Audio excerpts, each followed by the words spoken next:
भीषण गर्मी का असर दुनिया के कई देशों में देखने को मिल रहा है। भारत के भी कई राज्यों में इस वक्त पारा 50 के करीब पहुंच गया है। तेजी से बढ़ते तापमान को लेकर आई एक स्टडी में यह बात सामने आई है कि पिछले साल जलवायु परिवर्तन के कारण पृथ्वी पर रहने वाले लोगों को औसतन 26 दिन ज्यादा गर्मी सहन करनी पड़ी। वैज्ञानिकों का कहना है कि यदि जलवायु परिवर्तन न होता तो यह स्थिति नहीं होती। पिछले साल पृथ्वी पर सबसे ज्यादा गर्मी दर्ज की गई थी। इसका एक बड़ा कारण है जीवाश्म ईंधन का जलना। अध्ययन में पाया गया है कि दुनिया की लगभग 80% आबादी पिछले मई से ही असामान्य गर्मी का सामना कर रही है। स्टडी में यह बात सामने आई है कि हमने पृथ्वी को गर्म न किया होता तो इतनी गर्मी नहीं पड़ती। वैज्ञानिकों ने पृथ्वी के तापमान का गणितीय मॉडल बनाकर इसका अनुमान लगाया है। गर्मी में कितना अंतर आया, यह हर जगह अलग है।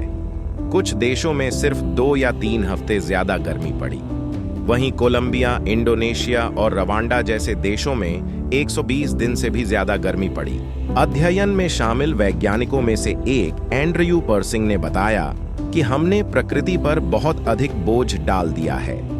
दक्षिण अमेरिका और अफ्रीका के कुछ हिस्सों में 120 दिनों की अतिरिक्त गर्मी सिर्फ जलवायु परिवर्तन के कारण ही थी। मंगलवार को जारी रिपोर्ट जलवायु परिवर्तन को ट्रैक करने वाले 3 ग्रुप ने मिलकर तैयार किया है। इसमें climate central, red cross red crescent climate centre और वर्ल्ड वेदर एट्रीब्यूशन शामिल हैं।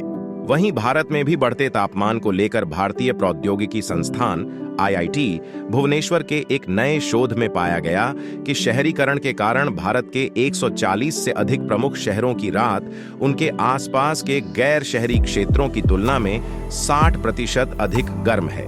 अहमदाबाद, जयपुर, राजकोट में शहरीकरण का सबसे ज्यादा असर देखा गया, जबकि दिल्ली राष्ट्रीय राजधानी क्षेत्र चौथे और पुणे 5वें स्थान पर रहे।